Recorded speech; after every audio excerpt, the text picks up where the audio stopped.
భద్రాద్రి కొత్తగూడెం జిల్లా మనుగూరులో పెనుపాక మాజీ ఎమ్మెల్యే పాయం వెంకటేశ్వర్లు పుట్టినరోజు వేడుకలు నిర్వహించారు. అభిమానుల మధ్యలో తన నివాసంలో పాయం వెంకటేశ్వర్లు కేక్ కట్ చేశారు. పాయం యువసేన ఆధ్వర్యంలో పలు స్వచ్ఛంద కార్యక్రమాలు నిర్వహించారు. మొదటగా బాల వెలుగు ఆశ్రమంలో అనాథ పిల్లలకు పుస్తకాలు, పెన్నులు, బిస్కెట్లు, అలాగే ప్రభుత్వ ఆసుపత్రిలో రోగులకు పాలు పండ్లు పంపిణీ చేశారు. ఉడతాని గుంపులో అమ్మా నాన్న వృద్ధుల ఆశ్రమంలో వృద్ధులకు అన్నదాన కార్యక్రమం నిర్వహించారు. వర్ధిల్లాలని పాయం యువసేన తరపున కోరుకుంటాను.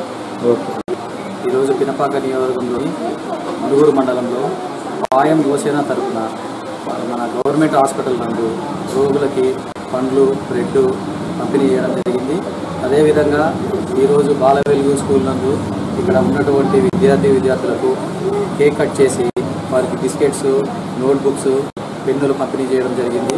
అదేవిధంగా మరలా ఇక్కడ నుంచి అమ్మ నాన్న వృద్ధాశ్రమంకి వెళ్ళి అక్కడ ఉన్నటువంటి వృద్ధులకి భోజనం పెట్టే కార్యక్రమం ఉంది. కావున ఈరోజు పాయం వెంకటేశ్వర గారి బర్త్డే సందర్భంగా అందరికీ విషయం చెప్తూ ధన్యవాదాలు. పినపాక నియోజకవర్గ మాజీ ఎమ్మెల్యే పాయం వెంకటేశ్వర గారి పుట్టినరోజు సందర్భంగా పాయం యువసేన ఆధ్వర్యంలో గవర్నమెంట్ హాస్పిటల్ నందు